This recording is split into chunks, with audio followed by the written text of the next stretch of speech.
Olá, graça e a paz a todos. Meu nome é Amadeu. Gente, eu vim, na verdade, aqui fazer uma reflexão sobre a doutrina da perpétua virgindade de Maria. Essa doutrina que gera polêmicas, aí até mesmo no meio protestante, tá? E sem contar, claro, a discordância entre evangélicos, protestantes e católicos. Tá? E ultimamente nas redes sociais nós temos percebido uma série de debates acerca desse assunto. Já quero deixar claro que eu não considero como herege quem professa a doutrina da perpétua virgindade de Maria. Tá? Eu sei que há irmãos na fé tementes a Deus que professam essa doutrina.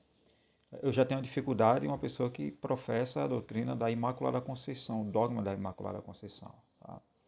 Ou até mesmo da Assunção de Maria. Eu tenho dificuldade com essa daí. Mas no que diz respeito à doutrina da perpétua virgindade de Maria, eu não considero como herético. A minha discordância, e eu já quero deixar claro que eu sou contra a doutrina da perpétua virgindade de Maria, a minha discordância é mais uma questão exegética, bíblica e teológica. E neste vídeo eu quero fazer uma abordagem crítica acerca da doutrina da perpétua virgindade de Maria. Quero demonstrar por que eu rejeito essa doutrina, tá? E demonstrar realmente que eu acho ela insustentável do ponto de vista bíblico e exegético. Eu sei que os reformadores, como Martinho Lutero e João Calvino, eles defendiam essa doutrina, tá? Eles eram adeptos dela. E eu vejo até gente a ver usando esse argumento. Os pais na fé, na área do protestantismo, eles professavam essa doutrina, porque você não segue. Bem, isso não é um argumento forte, até porque nem todo protestante segue tudo, ipsis literis, o que Lutero, Calvino ou Zwinglio professaram. Posso citar aqui exemplos. No campo, por exemplo, da Eucaristia ou da Santa Ceia, nem toda igreja evangélica hoje segue literalmente o que Lutero falava, ou que Zwinglio falava, tá? Ou que Calvino falava. Imagine só também, por exemplo, pare para pensar que as igrejas hoje, elas não seguem mais, por exemplo, a doutrina da reforma no que diz respeito aí à união entre igreja e Estado. Tá? Então, quero deixar claro que a gente não é obrigado, de fato, a seguirmos ao pé da letra a tudo que os reformadores falaram. Tá? E a patrística? Bem, patrística é muito útil, sem sombra de dúvida. Você não pode ser contra o que os pais da igreja falaram tudo, mas a gente tem que ser fiéis aos pais da igreja na medida em que eles são fiéis à luz das escrituras.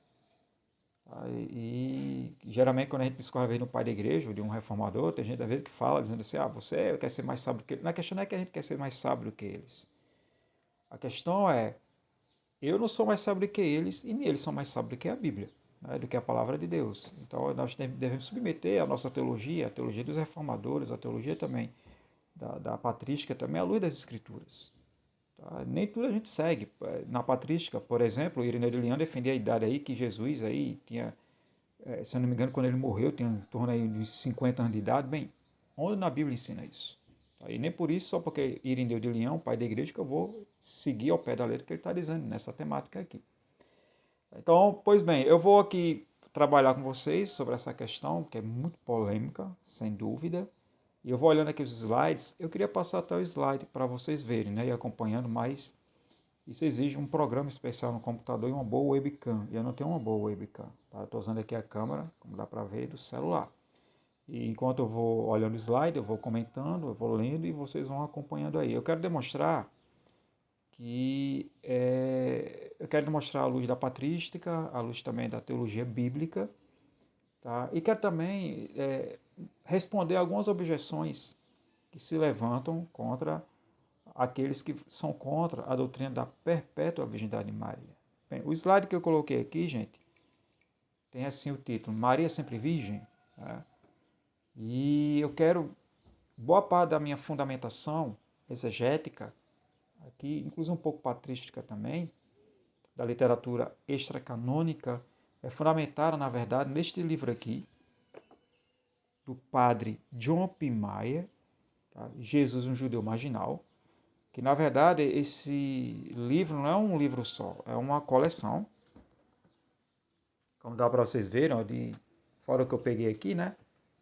São 6 tomos, 6 volumes. É considerado talvez o melhor manual do Jesus histórico do mundo. Né? O melhor manual do Jesus histórico do mundo. O John P. Mayer é uma autoridade consagrada na área do Jesus histórico. E ele, no volume 1 deste livro, ele faz uma crítica que, na minha opinião, eu acho contundente à doutrina da perpétua virgindade de Maria. Ele vai dedicar aqui um capítulo onde ele vai se afastar um pouco da doutrina da Igreja Católica. Ele é um sacerdote católico, um padre, né? O que é até engraçado, porque talvez vocês estão pensando, mas um padre? Sim, um padre. Tá? Mas ele não trabalha à luz do dogma. Ele não está escrevendo o manual dele a partir de uma perspectiva dogmática, mas a partir de uma perspectiva como cientista, um exegeta bíblico. Até porque a exegese deve ter prioridade sobre o dogma. Porque é o texto bíblico que está dizendo. E ele faz uma análise que eu acho perfeita. Até hoje, já debati já com um monge, gente que era especialista em Mariologia. Eu usei boa parte do argumento desse livro. O monge ficou perdido. Eu percebi que ele ficou perdido. Ele era um cara extremamente inteligente, um cara muito bom, tá? Conhecia bem o dogma da doutrina mariana. Ele era especialista na área. E eu nunca vi, até hoje, dos vídeos que eu já vi em redes sociais, defendendo a doutrina da perpétua virgindade de Maria, dos vídeos que de textos que eu já li, nunca vi ninguém respondendo os problemas que o John P. Mayer coloca. Ele faz um trabalho assim perfeito. Ele faz um trabalho perfeito, ele demonstra no grego, no Novo Testamento, que é impossível a palavra irmão significar parente próximo ou então primo. Aí ele vai dizer que a palavra irmão significa literalmente irmão. Aí ele dedica um capítulo com as boas páginas, onde ele trata a família de Jesus. Aí ele vai citar estudioso aqui também que é contra a doutrina da perpétua virgindade de Maria. Então, boa parte do meu estudo aqui é fundamental nesse livro aqui. E eu desafio mas qualquer um a responder os problemas colocados aqui pelo John P. Mayer, pelo padre. Inclusive, eu escrevi um livro onde eu faço uma crítica à doutrina da perpétua virgindade de Maria. E se Deus quiser, a editora já abraçou já a ideia, já pegou o livro. O ano que vem ela deve estar aí já publicando esse livro aí. Tá? Ela já entrou em contato comigo e disse que no ano que vem ela estaria realmente aí publicando. Pois bem, e esse livro, infelizmente, de John P. Mayer, que são 6 volumes, é um livro esgotado. Deu mau trabalho para mim conseguir esse livro, mas graças a Deus que eu consegui. Mas era para a editora Imago ainda estar publicando esse livro. Né? Não sei se é porque o mercado editorial não se interessou muito, porque é um material caro, 6 volumes. Né? Enfim, vamos ao ponto propriamente dito. Eu quero primeiramente fazer algumas observações acerca da exegese que os adeptos da doutrina da perpétua virgindade de Maria, ou seja, a perpétua virgindade de Maria fazem dos textos bíblicos. Eu vou, às vezes, chamar perpétua virgindade de Maria, eu vou abreviar, vou chamar PVM, para se referir a perpétua virgindade de Maria. Algumas considerações iniciais. Quando eu olho o estudo dessa galera que defende a PVM, uma coisa que vem logo na minha mente, eu assisto o vídeo de ponta a ponta, os vídeos, leio os textos, mas uma coisa que é interessante, sempre eles se fundamentam em textos obscuros. É incrível. É incrível. Não há, de fato, nenhum texto claro na Bíblia que diga, por exemplo, que Maria permaneceu a vida toda virgem. É interessante que eles lançam a objeção contra a gente, dizendo: a Bíblia em nenhum momento diz que Maria teve filhos. Em nenhum momento diz. Como se isso fosse um argumento forte. Tá? Quando a gente analisa o contexto do Novo Testamento, é muito claro que Maria teve filhos, até porque a gente teve irmãos. Isso aí eu vou deixar mais para frente. Mas não há nada no Novo Testamento dizendo que Maria continuou virgem a vida toda. O que existe, na verdade, são deduções que eles fazem a partir de alguns textos que não são claros.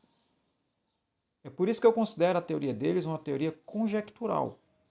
Porque eles pegam um texto, Aí começa, o texto não está dizendo o que ele está dizendo, e essa pessoa começa então a ler o texto à luz de uma crença que ela já tem e faz o texto falar o que o texto não está dizendo. Então isso me impressiona de imediato, porque pode prestar atenção, lê um artigo de alguém que fala sobre isso aí, de algum estudioso na área, pega algum vídeo aí no YouTube, em nenhum momento eles apontam para um texto dizendo no Novo Testamento, já que eles estão fundamentando a exegese, então deve recorrer à exegese para provar que a tese está correta. Mas não há um texto claro dizendo que Maria permaneceu virgem. Pega um texto lá, às vezes poucos versículos, lê, começa a lançar um sentido no texto que o texto não diz. Então, se eles querem realmente provar essa doutrina, tem que, muito mais do que lançar uma conjectura, tem que mostrar evidências exegéticas que sustentem essa tese deles. Porque enquanto não aponta um texto que diga que Maria realmente permaneceu virgem a vida toda, é conjectura. É conjectura. Então, isso é a primeira consideração que eu faço. Já tenho uma série de problemas já com essa doutrina, justamente por isso. O Novo Testamento se silencia completamente sobre se Maria permaneceu virgem a vida toda. Então, isso é um problema seríssimo. Outro ponto que eu posso considerar aqui também, gente, é o seguinte: é acerca de algumas objeções que se lança aqui sobre aqueles que discordam da doutrina da perpétua virgindade de Maria. E quando eu olho essas objeções, eu percebo que elas não têm fundamento. É uma coisa que, de fato, me deixa impressionado, porque não há realmente um argumento forte da parte deles, né, para dizer que, por exemplo, Maria continuou virgem a vida toda e que a nossa posição está errada. Não tem. Não há, de fato, um texto que diga isso. Então, por exemplo, eu vou citar um texto aqui que eles gostam muito de mencionar, os adeptos da doutrina da perpétua virgindade de Maria, da PVM. Tá? Vou citar aqui um texto que eles gostam muito de citar, mas muito mesmo, que é justamente o texto de João, do Evangelho de João, capítulo número 19, versículos 26 e 27. O texto é famoso. Nesse texto, Jesus olha para Maria, que está diante da cruz, está lá na cruz, né? Está crucificado. E está lá Maria, algumas outras mulheres, e João, o discípulo amado ou apóstolo. E Jesus diz assim: mulher, eis aí o teu filho. O argumento da galera que defende a PVM é o seguinte: se Jesus entregou Maria aos cuidados de João, então isso significa que Maria não tinha filhos. Bem, isso não é um argumento forte. Isso não é um argumento forte, porque, em primeiro lugar, esse texto do Evangelho de João, ele é muito curto em informações. Ele não fala nada se Maria não tinha filhos. Ele não diz. Então, já deduzi de imediato que pelo fato de Jesus ter entregue Maria para os cuidados de João, não prova que Maria não tinha filho, porque o texto nem isso diz. Talvez tenha outras razões por trás pelas quais Jesus entregou Maria aos cuidados de João, e não necessariamente porque ela não tinha filhos. Quem defende que necessariamente significa isso, o ônus da prova recai sobre quem defende. Mas nunca fala, sempre repete isso. Ah, se ele entregou Maria aos cuidados de João é porque ela não tinha filho. Isso é uma falácia non secto. Do fato de ela ter sido entregue para os cuidados de João, não sei que ela não tinha filhos. Tá? Na verdade, a gente não sabe exatamente a razão de Jesus ter entregue Maria aos cuidados de João. O texto não é claro. Tudo que você pode extrair do texto claramente é o seguinte: Jesus entregou Maria aos cuidados de João. Aí ele encerra. O que vem depois disso, por que ele entregou, é conjectura. É conjectura porque o texto não nos diz. Não, o texto não nos dá as razões psicológicas pelas quais Cristo entregou Maria aos cuidados de João. Tá? Então, a gente tem que ter todo esse cuidado. Outra coisa, várias hipóteses podem ser explicadas. Já que isso aí é uma hipótese, o problema de uma hipótese que não tem um texto claro que a fundamenta é isso. Outras hipóteses concorrentes podem também entrar como explicação e que podem refutá-la. Vamos lá. Preste atenção no cenário. Jesus na cruz, Maria diante da cruz, com as outras mulheres e o discípulo João lá. Se uma mulher no mundo antigo, isso é verdade, tinha que ser entregue aos cuidados, por exemplo, de um homem, o único homem que estava preso na cruz ali era João. O único. E logo o discípulo amado de Jesus, que eles têm autoconfiança nele. Se Jesus estava preocupado em entregar a mãe dele aos cuidados de alguém, de algum homem, é claro que ele iria entregar a João. Como é que Jesus iria entregar os cuidados de Maria aos filhos dela se não tinha nenhum filho ali na frente dela, aos pés da cruz? É uma hipótese possível. Ou seja, Jesus entregou Maria aos cuidados de João, não é porque ela não tinha filhos, mas porque os filhos dela estavam ausentes naquele momento, na hora de maior necessidade. E João, por seu discípulo amado, e no contexto de Jesus, a gente sabe, no contexto dos evangelhos, a família espiritual é mais forte do que a família física, carnal. Então Jesus achou mais importante entregar a Maria aos cuidados de João, por fazer parte da família espiritual dele, que é muito mais forte, era o discípulo fiel e amado. E outras, a gente não pode descartar a hipótese de que talvez Jesus não entregou Maria aos cuidados dos irmãos, talvez tenha havido alguma divergência entre eles. Segundo o capítulo 7 do Evangelho de João, os discípulos, os irmãos de Jesus eram céticos, eles não acreditavam em Jesus. Eles não acreditavam, quem só acreditava ali era Maria, né? Então ela estava aos pés da cruz. Isso já gerava uma divergência familiar. Era uma família talvez já dividida por questão de crença na pessoa de Jesus, gerando divisão dentro da própria casa, porque os discípulos, os irmãos de Jesus não acreditavam em Jesus. Jesus iria entregar o cuidado da sua mãe para homens incrédulos, né? Ter um discípulo amado ali diante dele, um homem responsável. Então perceba que, por ser uma hipótese de que Jesus entregou Maria porque não tinha filhos, outras hipóteses podem também explicar esse texto. O texto não é claro. Eu não estou dizendo que essa hipótese que eu estou dizendo está correta, mas é uma hipótese tão provável quanto também a alternativa anterior, defendida por essa galera. E outra, já que a galera que se apega a esse texto aí diz que é um argumento forte, que Jesus entregou Maria aos cuidados de João porque Maria não tinha filhos, se a gente for pegar o pé da letra, né, então devemos concluir que João também não tinha um filho uma mãe biológica. Como assim? Vamos lá. Ó, se a gente pegar o pé da letra que Maria não tinha filhos porque Jesus deu um filho a ela, essa é a ideia, né, dessa galera. Ó, Jesus deu um filho a ela, que no caso é João, porque ela não tinha filhos. Deu um filho a ela para cuidar dela. Bem, se o ato de Jesus dar um filho a Maria,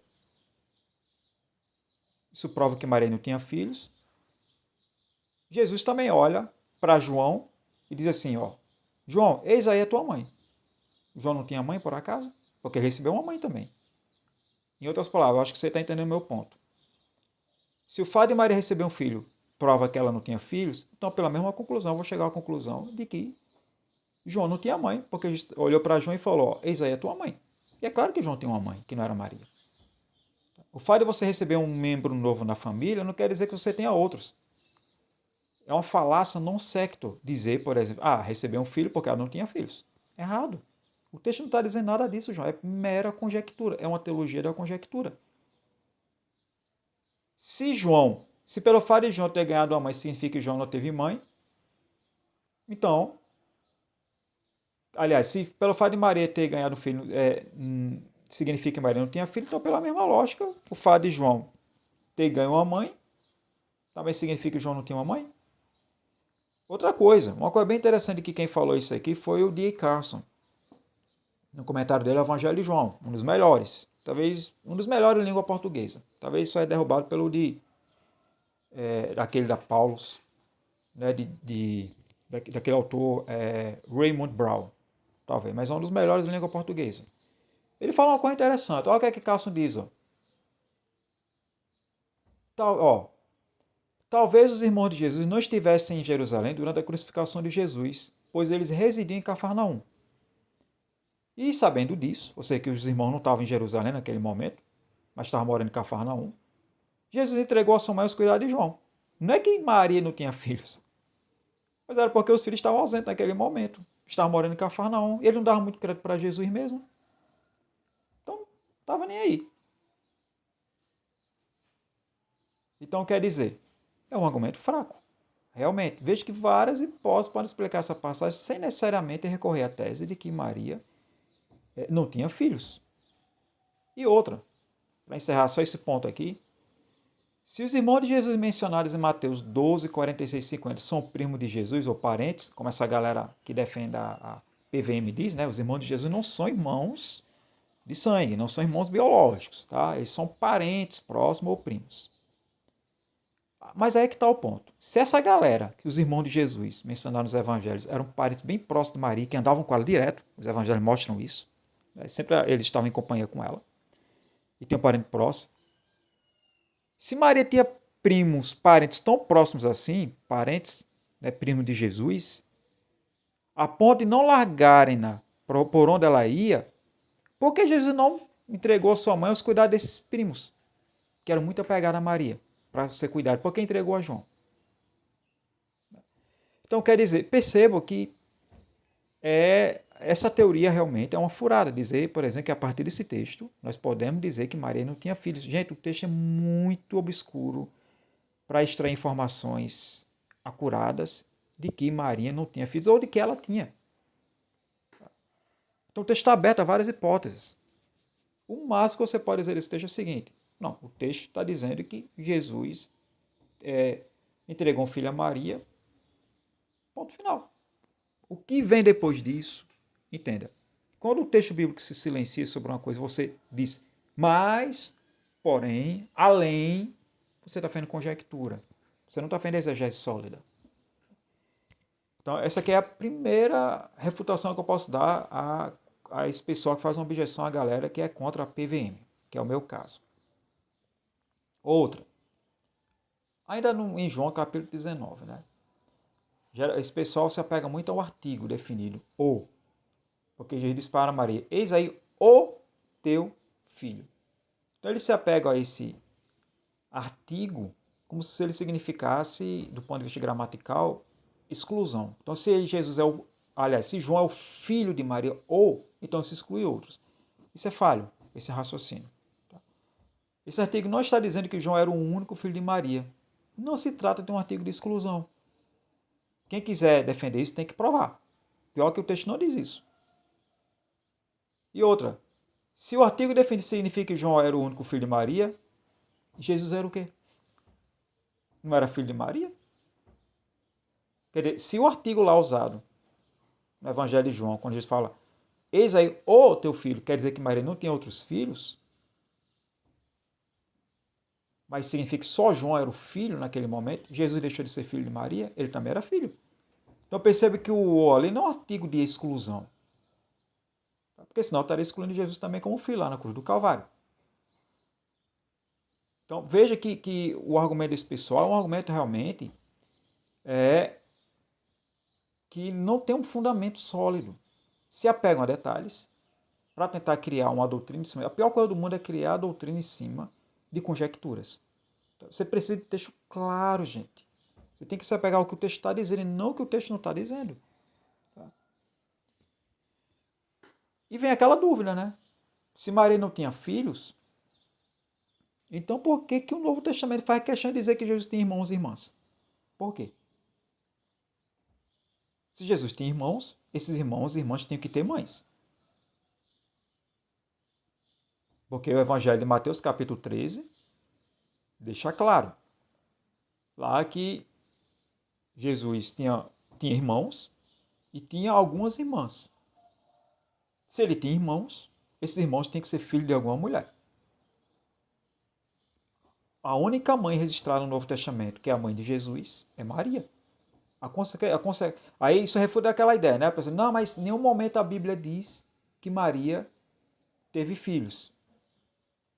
E nem precisa ela dizer. Porque só o fato dela dizer, porém, que Jesus tem irmãos e irmãs, é claro que esses filhos, os irmãos e irmãs de Jesus, eram filhos de Maria. Ser filho de qual mulher? Jesus não tinha uma mãe adotiva. Poderia até ser. Realmente, se Jesus tivesse uma mãe adotiva, Tipo, Maria era mãe biológica e teve uma mãe adotiva, que Jesus tinha uma boa amizade com ela e tal. E essa outra mãe tinha filhos, ele tratava esse pessoal ali como irmão. Mas o texto não diz isso. A única mãe apresentada para Jesus no Novo Testamento é Maria. Então não tem para que raciocinar muito, não. Se ele tem irmãos e irmãs, e a gente vai ver depois que a palavra irmão e irmã quer dizer irmão biológico mesmo, e não primo ou parente, essa daí talvez é a teoria que eu acho mais furada de todas. É tentar mudar o significado do texto mesmo. Tá? Uma vez que Jesus tem irmãos e irmãs, e a única mãe de Jesus era Maria, claro que era Maria. De outro modo, quem seria a mãe desses meninos? Tá? Então quer dizer, é um texto realmente muito fraco. Tá? Dizer assim que o uso do artigo definido é um argumento muito fraco, prova que Maria só tinha um filho e tal e tal. Não. Saindo agora do Evangelho de João, capítulo 19, vamos para o capítulo aí 13, versículo 55 do Evangelho de Mateus. Dessa vez o artigo aplicado a Jesus. Eu botei assim aqui a pergunta. O fato de Mateus ter usado o artigo definido o para dizer que Jesus era o filho de José, como diz lá em Mateus 3,55, prova que Jesus era o único filho de Maria, de José e Maria? Não.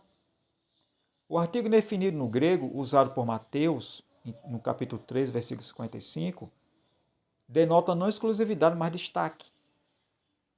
E um exemplo disso, gente, é apresentado lá em Gálatas 1,19. Paulo fala assim, se referindo a Tiago, o irmão de Jesus. Não havia outros apóstolos, senão Tiago, o irmão do Senhor. Ele está usando um artigo ali definido, o, e está no grego. O grego, eu vi no grego. Está lá, no original tem um artigo mesmo. Se o artigo usado aqui por Paulo é um artigo de exclusão, então isso vai dar problema aqui para a galera que defende a perpétua virgindade de Maria, porque pare para raciocinar comigo. Eles falam que os irmãos de Jesus são primos ou parentes. O problema é, se for esse o caso, então vamos interpretar aqui também quando Paulo diz que Tiago era irmão de Jesus, como ele sendo parente ou primo. E agora ele está dizendo o quê? Ele diz o quê? Que Tiago era ele está dizendo assim, Tiago é o primo ou o parente de Jesus. Então isso quer dizer que Jesus não tinha nenhum parente? Não tinha nenhum primo? É óbvio que Tiago, aliás, que Paulo aqui está dizendo em Gálatas 1,19, dizendo que Tiago era o irmão do Senhor, não no sentido de exclusividade, de excluir outros parentes de Jesus ou os irmãos dele, mas no sentido de destaque. De fato, de acordo com Gálatas capítulo 2, versículo de número 9, diz que Tiago ele era um dos líderes de destaque na igreja. Então o ali o artigo é um de especificidade, de destaque. Está dizendo que entre aqueles irmãos de Jesus, Tiago era o de destaque. Não é que ele era o único, entendeu? Então a mesma lógica se aplica quando em Mateus 3,55 diz que Jesus era o filho de José. Não é que ele era o único, era que de todos ele era o destacado. É um artigo que serve para especificar. Tá? O uso do artigo também pode significar que está fazendo referência a uma pessoa específica, ou seja, ele tem um propósito distintivo, de distinguir e não de excluir. Como acontece no caso de Jesus, o filho de José. Por exemplo, lá no Evangelho de João, está narrado um episódio que envolvia João Batista. Eu vou abrir aspas aqui. Está lá em João 1,19, versículo 21. Que diz assim, ó, este foi o testemunho de João, quando os judeus lhe enviaram de Jerusalém sacerdotes e levitas para lhe perguntarem, quem és tu? Ele confessou e não negou. Confessou, eu não sou o Cristo. Então lhe perguntaram, quem és, pois? És tu Elias? Ele disse, não, sou. És tu o profeta? Tem um artigo, viu? Respondeu, não. Vem cá, se o quer dizer exclusão, então os líderes de Jerusalém estariam dizendo que João Batista, só existia João Batista de profeta? É claro que não. Existem outros profetas também. Então, o que é que eles estão querendo dizer quando eles usam um artigo lá dizendo és tu o profeta? Eles estavam o quê? Dizendo o quê? Eles estavam fazendo referência a um profeta específico. Não era que existia só um profeta, um único, de exclusão. Mas é que ele estava fazendo a referência a um profeta específico que seria semelhante a Moisés, falaria as palavras de Deus, que está profetizado lá em Deuteronômio 18, 15 e 18. Então, quando as autoridades de Jerusalém questionam João, perguntando, tu és o profeta, ele não estava dizendo que João acreditava que João era o único profeta, caso ele fosse esse profeta, e que não existiria mais nenhum. Claro que não, existiriam vários outros. Mas ele está dizendo, dentre a classe de profetas, és tu aquele que é distinto, aquele que é o especial, que profetizado lá por Moisés no Antigo Testamento. Então veja que o aqui não é usado como artigo de exclusão. Às vezes acontece de eu usar até um artigo assim no dia a dia sem excluir alguém. Por exemplo, se eu falar para alguém, ele é o, ou melhor, vamos dizer que alguém fala assim, ele é o amigo de Amadeu. Isso não significa que Amadeu não tem outros amigos. Vamos supor que alguém olhe para alguém com o nome de Pedro, né? E que é amigo meu e fala assim, ó, ele é o amigo de Amadeu. A pessoa está dizendo, só porque usou o artigo definido, que Amadeu só tem aquele amigo, mas nenhum outro. É óbvio que não, gente. Quer dizer que dentre os meus amigos, aquele é o amigo, aquele que talvez é mais chegado a mim, aquele de destaque, que está no nível mais elevado. Então a mesma regra se aplica ali em Mateus, capítulo 3, versículo 55. Ele é o filho de José, e claro, de Maria, não por ser o único, mas justamente porque dentre os filhos de Maria e José, ele é o de destaque. Aliás, ele é o Messias, né? Ele é o Messias. Outro argumento que eles usam para contra-atacar a galera é que é contra a doutrina da perpétua virgindade de Maria.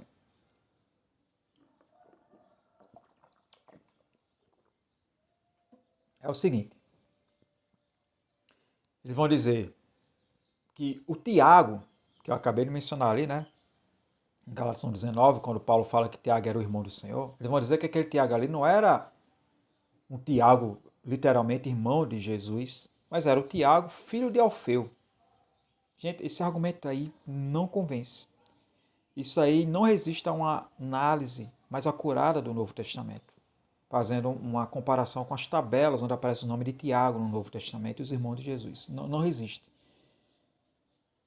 Quem tenta identificar Tiago, irmão de Jesus, com Tiago, filho de Alfeu, e eles vão dizer que esse Tiago aqui é primo de Jesus, né?